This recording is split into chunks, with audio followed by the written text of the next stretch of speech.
Hi everyone, আজকে আমি তোমাদের সাথে চিকেন চাউমিন রেসিপি শেয়ার করব। তার জন্য নিয়েছি পেঁয়াজ কুচি, আদা রসুন কুচি। আদা রসুনটাকে একটু থেতো করে নেব। এরপর নিয়েছি ক্যাপসিকাম, আর নিয়েছি vinegar, dark soya sauce, green chilli sauce. এরপর নিয়েছিলাম শেজওয়ান সস।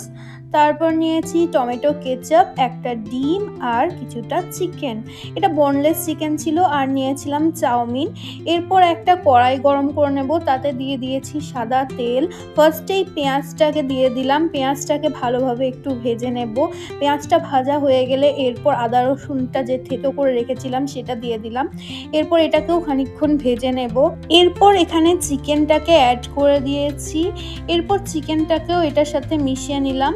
এরপর চিকেনটা খানিকক্ষণ ভেজে নেওয়ার পর এতে দিয়ে দিলাম হলুদ গুঁড়ো, লঙ্কা গুঁড়ো, জিরে গুঁড়ো, ধনে গুঁড়ো, আর একটু স্বাদমতো নুন আর একটু চিনি অ্যাড করে দিয়েছি। তারপর দিয়েছি green chilli sauce, tomato ketchup, vinegar, chilli flakes আর ডার্ক সোয়া সস।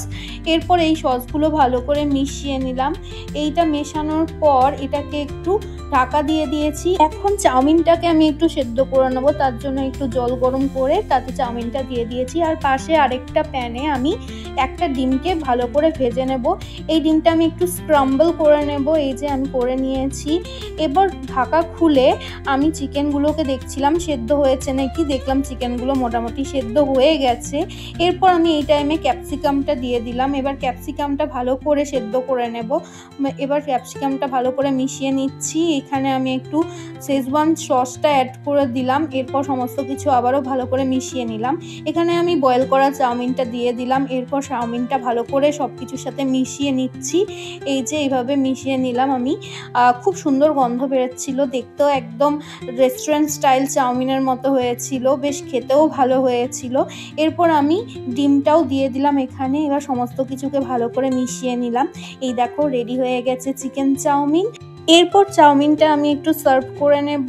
এই যে আমি তার জন্য প্লেট নিয়ে নিয়েছি আর চাউমিনটা সার্ভ করে নিচ্ছি। তোমরা এইভাবে চাউমিন বানিয়ে দেখো, খুব সুন্দর লাগে। আবার কোনো একটা রেসিপি নিয়ে দেখা হবে খুব শীঘ্রই। টাটা।